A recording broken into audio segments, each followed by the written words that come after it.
Ya ke le dumedisha ka moka golela gauso ke fihlile thabeng e thata thabeng ya badimo le modimo mo e leng gore mollo mongwe wa tseba gore o tlo ba le mo be ke tlang ka laboraro ka di30 ke tlo le gopela mahlatse mahlogonono tše di botse tše ka moka le di hlokang ke tlo gopela tše di botse ke tlo gopela ditsela re tlo gopela leeto thabeng e thata thabeng ya modimo le badimo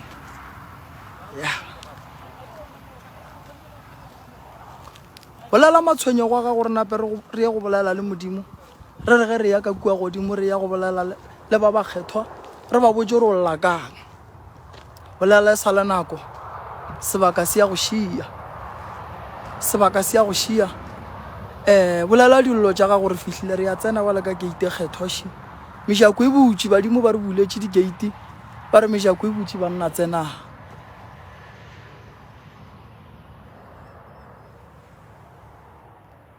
o lla kang re go thuše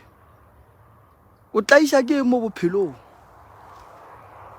bolela se se go tshwenyang ke gona nna phahlo mošou le diatla hlabirwang kokota maila go fenya magana go boa madumela go ya kua godimo kua ke aya ke ya go bolela le mangeloiku bolela se se go tshwenyang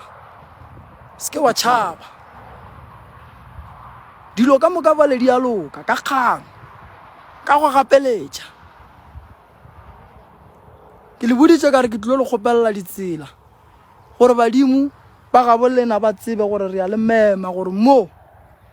re tlilo ba le bana ba gabo bona ka laboraro beke e tlang ka di30 tlabe re le mo re bolela le mangeloi ya gabo lena re tsena ka dikgoro ke tlilo tima ke be ke no ba ke nyaka gore o re fe melaetša re tsebe re go rapediša kang ke ya tsena bale ke santše ke meme mangeloi ke tlilo bolela le ona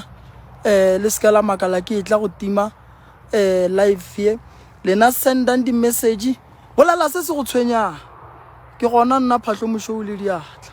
ke gona nna ngwane e leng gore o tswa kua ga molepo wa mmatshwana tlo tša tomula mogaba mohlang di ja kgabane